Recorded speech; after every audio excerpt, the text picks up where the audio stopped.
Boa noite a todos. Minhas saudações aos irmãos encarnados e desencarnados. Sejam todos bem-vindos a esta casa de luz. Que nossos irmãos encontrem alívio e consolo para seus males físicos e espirituais. E para aqueles irmãos que aqui chegam pela primeira vez, encontrem o auxílio que necessitam. Recados. Pedimos sempre que desliguem seus celulares para que não haja interferência. A equipe espiritual já se encontra neste salão, preparando os irmãos para receberem seus tratamentos. Pedimos a colaboração para a montagem das cestas básicas aos irmãos necessitados. Toda doação é bem-vinda. O lar agradece. O lar está precisando de doações de gêneros alimentícios, tipo óleo de soja, sal, bolacha, doces e salgadas, farinha de trigo, entre outros. Toda doação é bem-vinda.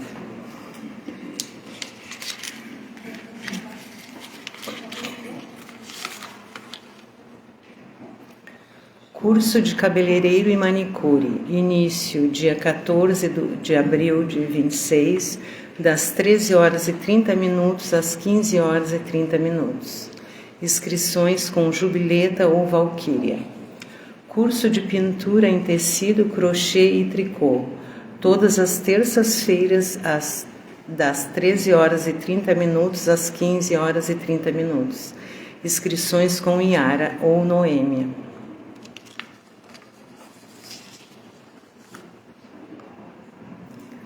Todos interessados em conhecer a doutrina espírita estão convidados ao estudo doutrinário.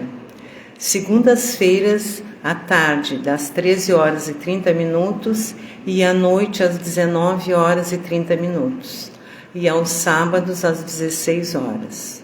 O grupo de jovens de 12 a 17 anos, nas segundas-feiras, às 19 horas e 30 minutos. Grupo de evangelização infantil de 7 a 12 anos, nos sábados à tarde. Informações na recepção.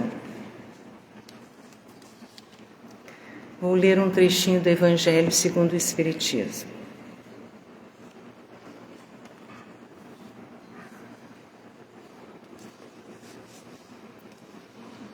A felicidade não é deste mundo.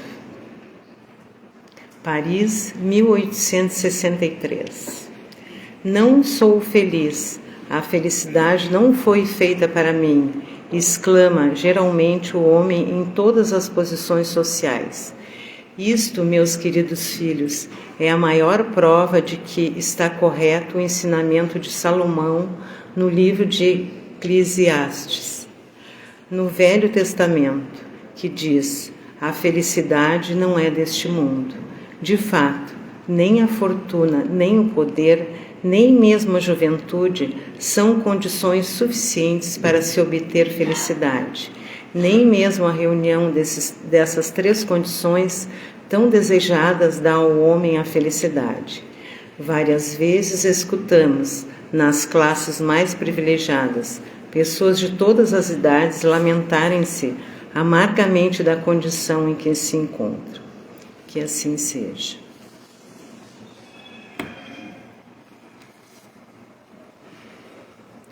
Vamos direcionar nossas preces hoje para Vítor Samuel Lara Fernandes, 4 meses de desencarne.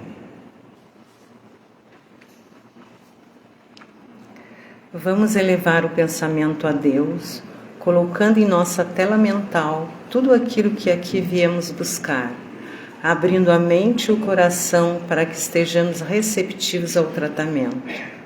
Convido a todos que me acompanhem mentalmente na harmonização que será feita neste momento. Nós te rogamos, Pai, de infinita bondade e justiça, as graças de Jesus Cristo através de Bezerra de Menezes e suas legiões de companheiros, que eles nos assistam, Senhor, consolando os aflitos, curando aqueles que se tornem merecedores, confortando aqueles que tiverem suas provas e expiações a passar, esclarecendo aos que desejarem te conhecer e assistindo a todos quanto apelam ao teu infinito amor.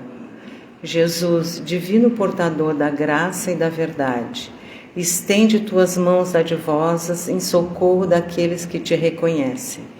Ó dispenseiro fiel e prudente, fazei o divino modelo, através de tuas legiões consoladoras, de teus santos espíritos, a fim de que a fé se eleve, a esperança aumente, a bondade se expanda e o amor triunfe sobre todas as causas. Bezerra de Menezes, apóstolo do bem e da paz, amigo dos humildes e dos enfermos, movimenta tuas falanges amigas em benefício daqueles que sofrem, sejam males físicos ou espirituais. Santos Espíritos, dignos obreiros do Senhor, derramai as graças e as curas sobre a humanidade sofredora, a fim de que as criaturas se tornem amigas da paz e do conhecimento, da harmonia e do perdão, semeando pelo mundo os divinos exemplos de Jesus Cristo. Que assim seja. Convido agora o nosso palestrante Everton, que fará a palestra dessa noite.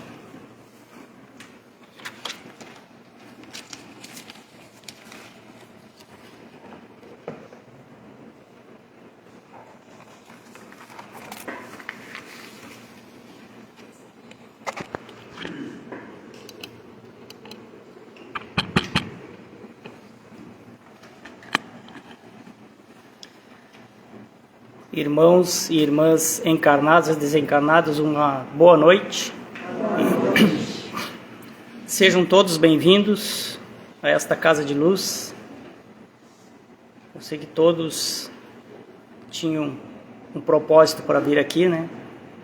Um tratamento, assistir uma palavra de Jesus.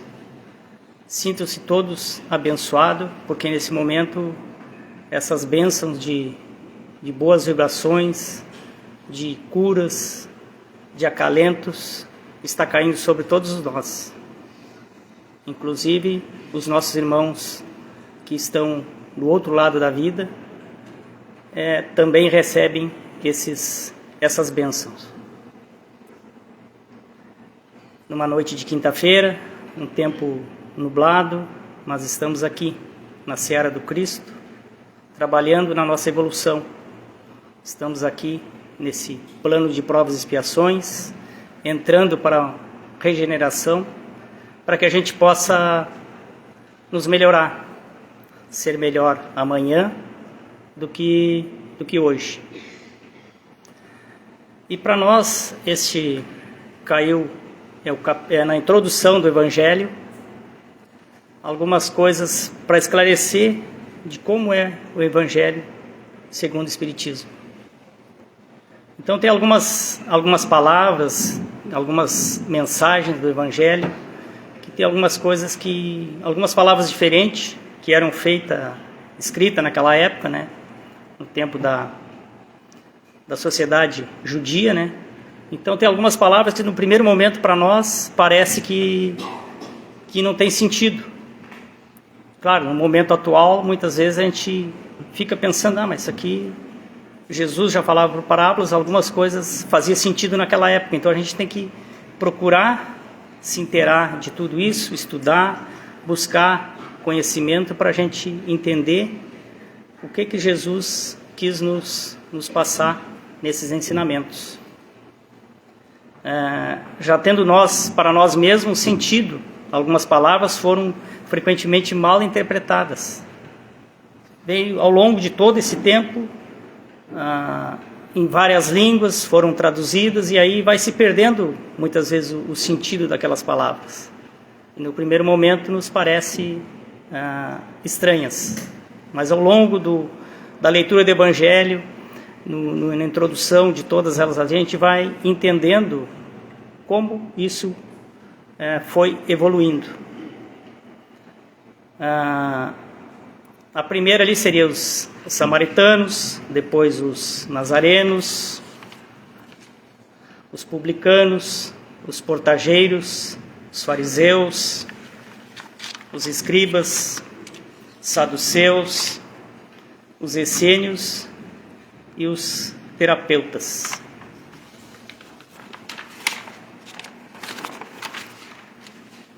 Vamos começar então pelos samaritanos. Vou usar uma colinha aqui porque é bem extenso, tem muito detalhe nessas explicações aqui.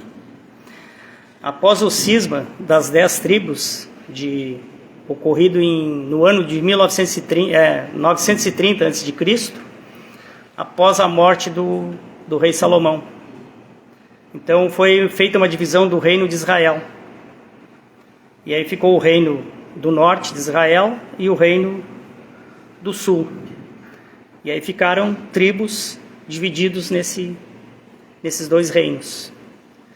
E o reino do norte, por volta de 722 a.C., ele foi a capital Samaria, né? Por isso é o nome de samaritanos. A capital desse reino era Samaria. Esse reino caiu perante o Sargão II, que era o rei da Síria. O reino do sul tinha o reino também chamado de reino de Judá.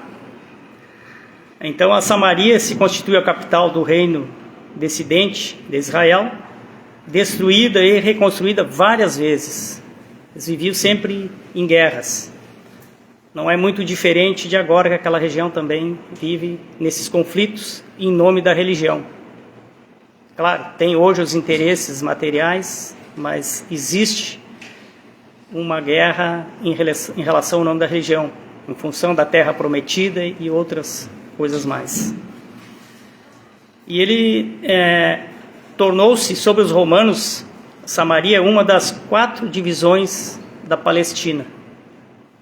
Então, Samaria era uma das 4 divisões da Palestina. E o rei Herodes embelezou essa cidade depois, ele foi reconstruída várias vezes, com suntuosos monumentos. E aí ele foi fazendo para lisonjear o imperador Augusto, ele lhe deu o nome de Augusta, que quer dizer em grego, Augusta é Sebasté. Então os samaritanos estiveram quase sempre, constantemente em guerras. Seriam, na época, vamos dizer assim, seriam os povos protestantes.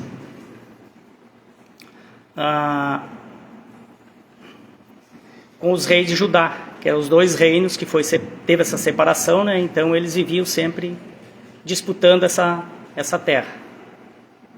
E diferenças das suas ideias, dos seus segmentos religiosos, as suas pregações e as ideias que defendiam. Para tornarem maior a cisão e não terem de vir a Jerusalém, que eles tinham que ir a Jerusalém para ir no templo lá, fazer um tempo de festejos e tal. E aí os samaritanos começaram a criar templos lá na região. E aí eles adotaram algumas reformas somente admitiam o Pentateuco de Moisés. Então eles defendiam as leis de Moisés e rejeitavam todos os outros livros que eram escritos ou tinham naquela época. Eles só seguiam as leis de Moisés. E seus livros sagrados eram escritos com caracteres hebraicos da mais alta antiguidade. Então daí vem esse primeiro momento da introdução ali, que é as palavras, como era um vocabulário pobre, com vamos dizer assim, um alfabeto bem simples, então se perdia muita informação em relação a isso nas traduções, e por isso vem toda algumas informações, algumas palavras parecem estranhas para nós no primeiro momento, porque esse era desse vocabulário bem antigo. Então eles acabavam perdendo algumas informações. Para os judeus ortodoxos, os judeus ortodoxos, todos eram judeus, mas os judeus ortodoxos eram mais radicais. Eles queriam que cumprisse as verdadeiras leis de Moisés ali, que é a Torá. E os samaritanos eram tratados como heréticos ou hereges. O que os samaritanos pregavam era, segundo os judeus ortodoxos, era coisas falsas, coisas que não eram verdade, devido a esse radicalismo dos judeus ortodoxos. E portanto, desprezados, esses samaritanos eram desprezados e perseguidos. Daí vinha toda essa revolução, todas essas guerras, porque eles eram perseguidos pelas suas ideias, que não fechavam, e eles queriam exterminar aquele povo, para que pensavam eles, na época, que exterminando aquele povo que tinha aquela ideia, aquilo ali morreria. E a gente sabe que isso não. Hoje, segundo o Espiritismo, todas as escrituras, se fossem queimados todos os livros, destruídos todos os livros, não teria problema nenhum.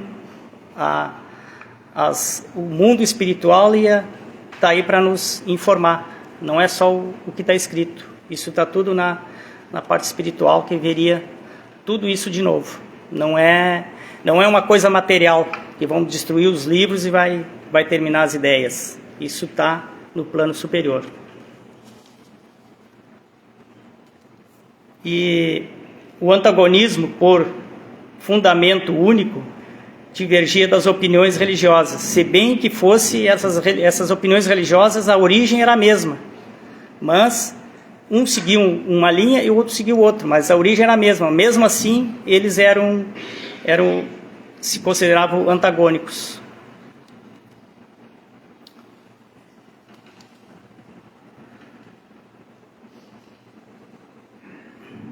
Eram os protestantes desse tempo, que eu já tinha comentado antes. Então, por isso, eles protestavam as ideias que não eram de acordo com eles, que aquele grupo ali pensava.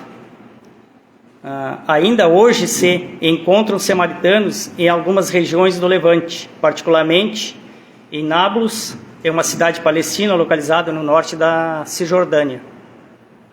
E Jaffa, ou Iafo, é uma cidade portuária milenar, localizada nas proximidades, em Israel, na capital, Tel Aviv. Então, essa é uma cidade milenar. Segundo informações, ainda tem muitas construções muito antigas lá. Observam a lei de Moisés com mais rigor que os outros judeus, e só entre si contraem alianças. Eles não aceitavam fazer alianças com outras seitas. Era só entre eles, que era um meio que eles achavam de conservar aquelas ideias.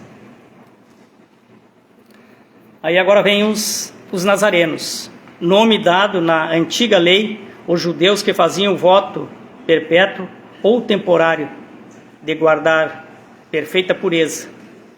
Então eles comprometiam-se a observar a castidade, abster-se de bebidas alcoólicas e a conversar, conservar a cabeleira, que é no caso Sansão. Sansão tem uma história ali, vamos dizer assim, uma parábola que ele, se cortasse o cabelo dele, e perdia toda a força. Então, assim, Sansão, Samuel e João Batista, eles eram nazarenos. E eles tinham essas características físicas. E mais tarde os judeus deram esse nome aos primeiros cristãos, em função de ser Jesus de Nazaré.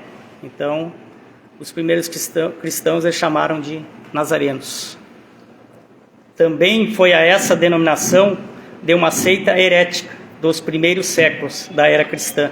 Então, assim, era uma coisa também que consideravam informações que não eram verdade. Eram hereges. A qual, no mesmo modo que os ebinoítas, que nem adotavam certos princípios, misturavam as práticas do mosaísmo com o cristianismo, os dogmas cristãos. Então ficava em cima, vamos dizer assim, em cima do muro, ficava transitando nas duas seitas.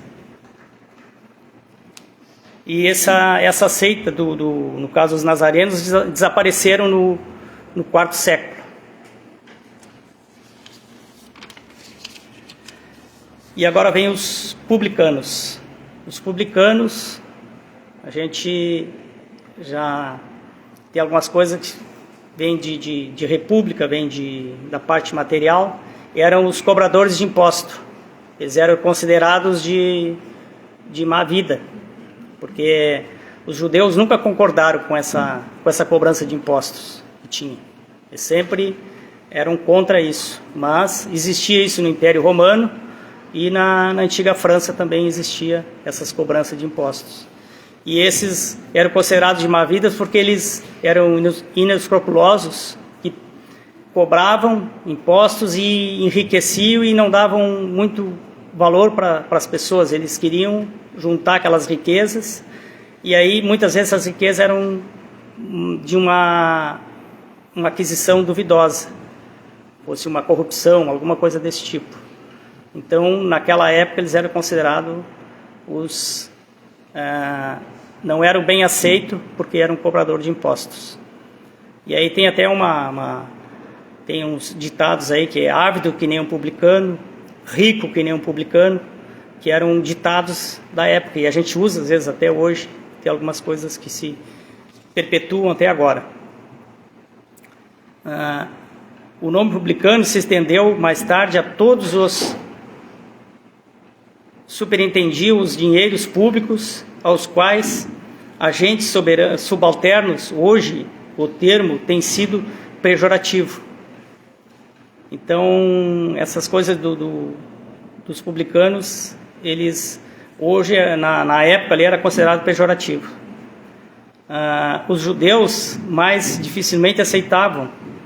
Daí nasceram as várias revoltas, fazendo-se do caso uma questão religiosa, por ser considerado contrária à lei. Surgiu um partido poderoso, a cuja frente se pôs um certo Juda, apelidado de Gaulonita, tendo por princípio o não pagamento do imposto, donde a aversão aos publicanos de todas as categorias, entre os quais podiam encontrar-se pessoas muito estimáveis.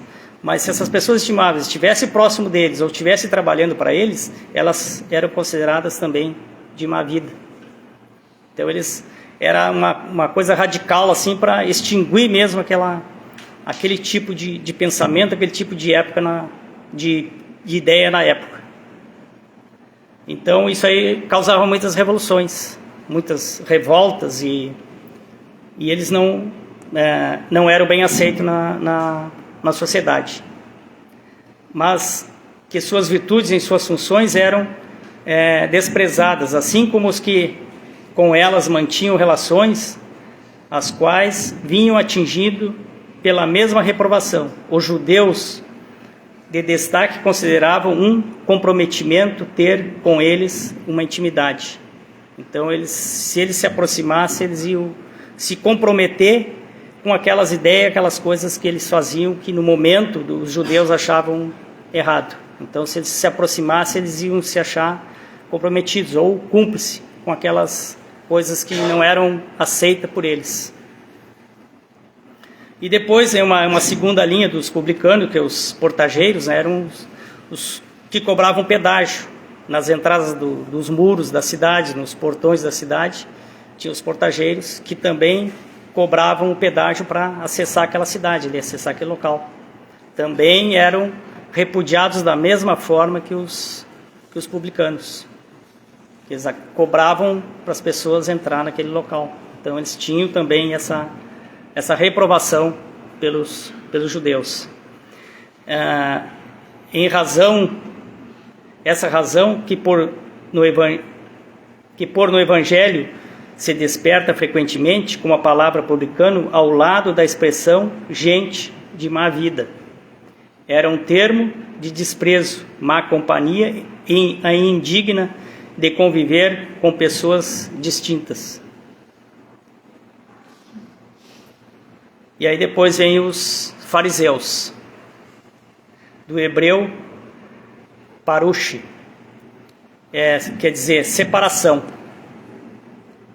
A tradição constituía parte importante da teologia. Esses fariseus eram os teólogos da teologia judeu. Constituía uma compilação das interpretações sucessivas dadas ao sentido das escrituras e tomadas artigos de dogma. Constituía entre os doutores assunto de discussões intermináveis sobre simples questões de palavras ou formas de interpretações. Então, assim, às vezes uma simples palavra já era um motivo de ter grandes discussões, que aquilo não era assim, tinha que estar na escritura tal coisa, tinha que ser daquela forma. Então eles já criaram os dogmas. No gênero das disputas teológicas e das sutilezas da escolástica da Idade Média. Daí nasceram diferentes seitas. Então, praticamente, aí eu estou pensando agora, no momento, que daí começou a divisão religiosa. Aí se dividiu toda essa gama de várias religiões que tem hoje no mundo inteiro. Provavelmente começou nessa época. Que aí começaram um defendendo sua ideia, defendendo seus interesses materiais ou interesses de poder, e começou essa divisão de todas as religiões.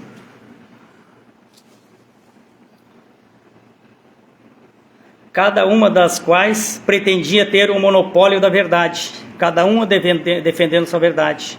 E eles buscavam isso, semeando isso no povo daquela época, dizendo, essa minha religião é a verdade, o que eu estou falando é verdade. Então eles tinham manter esse status e angariar mais pessoas para esses movimentos. Essas seitas, a mais influente era a dos fariseus, que teve por chefe Hillel. E aí tem uma nota aqui do Evangelho que teve um Hillel, e não confundir. Esse Hillel é antes de Cristo. E esse outro que teve, não confundir esse Hillel com quem fundou a seita dos fariseus, com o seu homônimo, que viveu 200 anos mais tarde e estabeleceu o princípio religioso e social de um sistema todo de tolerância e amor, sistema que hoje é conhecido por Hillelismo. Então, teve um outro que já, 200 anos depois, ele já pregou uma coisa mais suave, uma coisa mais de amor, mais de harmonização, que foi esse outro personagem. E esse chefe que fundou a seita dos fariseus, ele era nascido na Babilônia. Foi fundador de uma escola célebre, onde se ensinava que só se devia depositar fé nas escrituras. Só o que estava escrito. Não, se está escrito assim, tem que ser assim. A fé nossa funciona dessa forma. Tem que acreditar nisso aqui que está escrito. Mesmo que quem daria o contrário, daria essa... Por isso que houve essa dissidência de todas as religiões. Foram defendendo as ideias e criando dogmas e criando obstáculos obrigando as pessoas naquela época a acreditar naquilo ali que estava escrito. Hoje a gente vê que no Espiritismo isso é muito pelo contrário. As coisas estão escritas, nós temos o discernimento, por isso é os tríplices pilares da doutrina espírita. É a filosofia, a ciência e religião. Então a filosofia nos cabe questionar isso. Isso está escrito? Isso funciona realmente assim? Não pode ter, como houve toda essa dúvida em relação às traduções e os tipos de palavras que a gente vê não tem um sentido. Então naquela época não podia questionar. Tinha que ser, nesse tipo de seita, tinha que ser aquilo que estava escrito, tinha que seguir. Hoje a gente sabe que é bem diferente. Claro, tem alguns segmentos religiosos que ainda têm os dogmas, mas como o Espiritismo prega a união entre todas as religiões, todos nós temos no caminho e no local onde a gente tem afinidade e a gente tem evolução para entender aquilo que está sendo pregado ali no momento. Então eles tinham essa coisa que tinha que seguir as Escrituras. Sua origem remonta a 180 a 200 anos antes de Cristo. Essa seita dos fariseus, ela foi criada 180 ou 200 anos antes de Cristo. Os fariseus, em diversas épocas, foram perseguidos, especialmente por Hircano. Hircano era um soberano pontífice e rei dos judeus. Então, mesmo os fariseus também eram perseguidos. Então, uma seita ia sempre perseguindo a outra. E Aristóbulo e Alexandre, rei da Síria, no caso o Alexandre, esse último, porém, lhes deferiu honras e restituiu bens, de sorte que eles adquiriram o antigo poderio e conservaram até a ruína de Jerusalém. Então o Alexandre restituiu os bens materiais para os fariseus. E no ano de 70, que foi a época em que se apagou, que foi a ruína de Jerusalém. Para bem compreender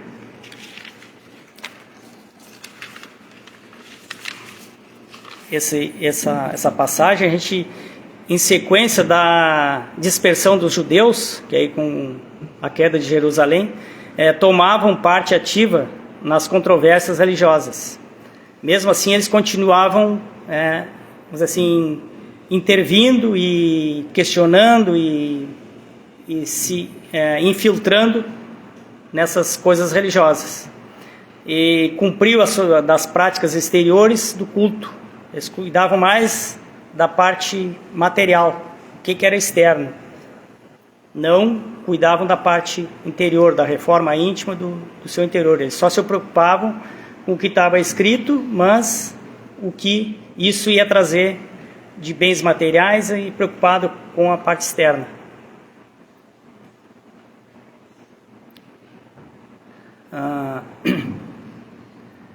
E cheios de um zelo ardente de proselitismo.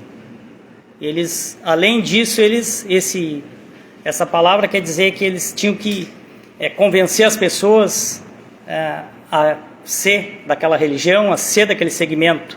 Então eles tinham essa incumbência também, que é o esforço e empenho de converter pessoas a uma doutrina, determinada religião ou doutrina, ou uma crença. Inimigo dos inovadores.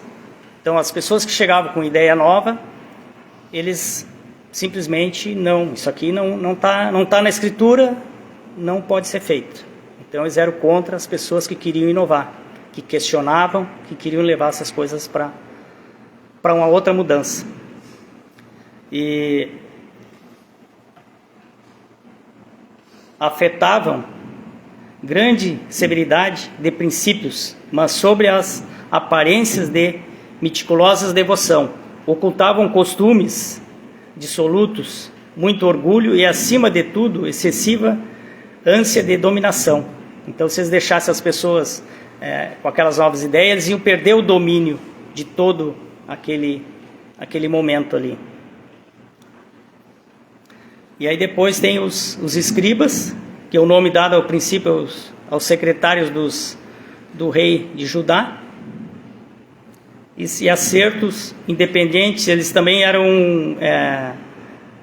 dependentes dos exércitos dos judeus. Mais tarde foi aplicado especialmente aos doutores que ensinavam a lei de Moisés.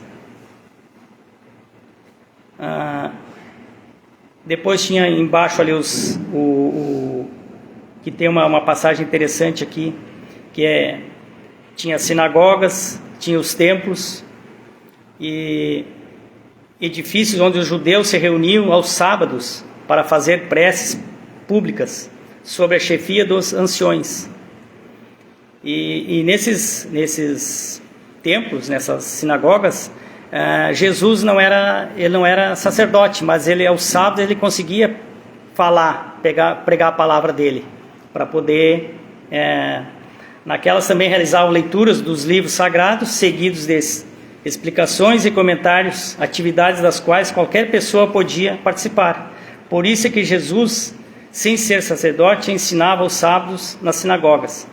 Desde a ruína de Jerusalém e a dispersão dos judeus, as sinagogas nas cidades por mais eles habitadas, servem-lhes de templo para a celebração dos cultos. E agora, para terminar, eu quero trazer uma mensagenzinha sobre o semeador. As sementes da parábola do Cristo, quando se refere ao semeador de palavras, guarda excelente ensinamento.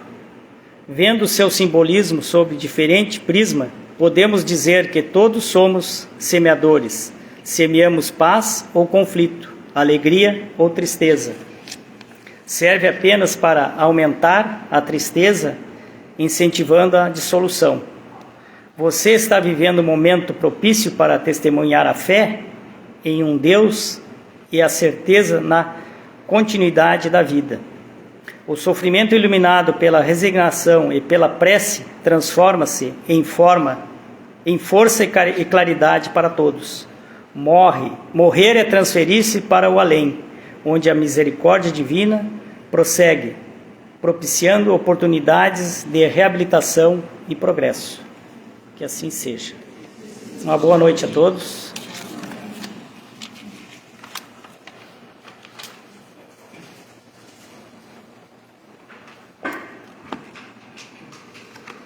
Agradecemos ao nosso irmão Everton pelas suas explicações e que possamos exercitar os ensinamentos de Jesus no nosso dia a dia.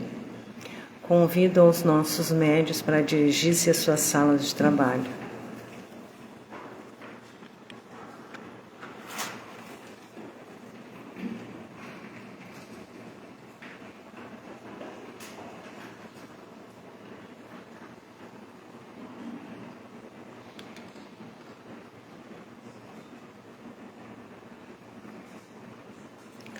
Os irmãos que possuem atendimento de magnético isolado, desobsessão e cromoterapia podem dirigir-se às suas salas de tratamento.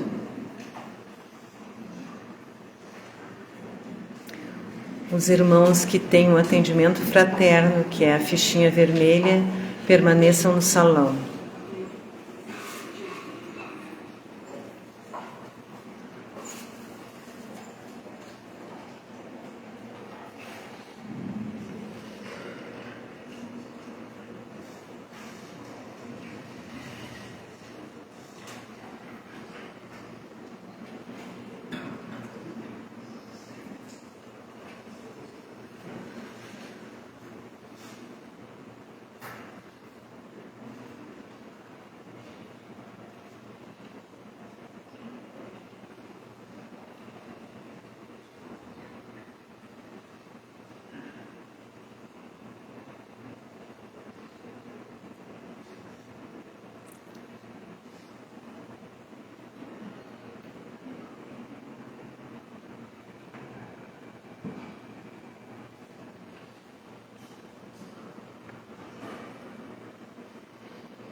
Elevemos o pensamento a Deus na prece de encerramento, para que as energias possam ser coletadas pelos irmãos espirituais, encaminhando a todos os necessitados.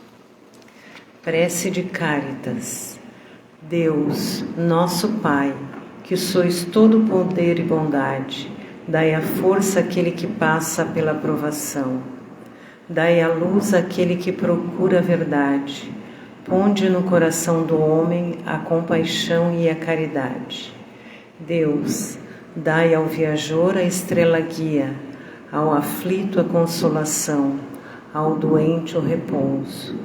Pai, dai ao culpado o arrependimento, ao espírito a verdade, à criança o guia, ao órfão o Pai.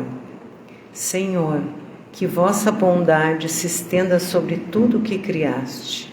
Piedade, Senhor, para aquele que vós não conhece, esperança para aqueles que sofrem.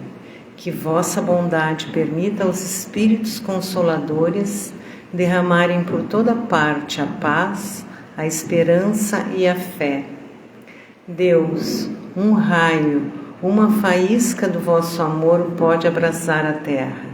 Deixe-nos beber nas fontes desta bondade fecunda e infinita, e todas as lágrimas secarão, todas as dores se acalmarão. Um só coração, um só pensamento subirá até vós, como um grito de reconhecimento e de amor. Como Moisés sobre a montanha, nós os esperamos com os braços abertos. Ó poder, ó bondade, ó beleza, ó perfeição, e queremos de alguma sorte merecer vossa misericórdia. Deus, dai-nos a força de ajudar o progresso, a fim de subirmos até vós. Dai-nos a caridade pura, dai-nos a fé e a razão, dai-nos a simplicidade que fará de nossas almas o espelho onde se deve refletir vossa puríssima imagem. Que assim seja. Os irmãos que têm o atendimento fraterno, que é a fichinha vermelha, podem dirigir-se à sala João Lando. E aos outros, uma boa noite, vão em paz.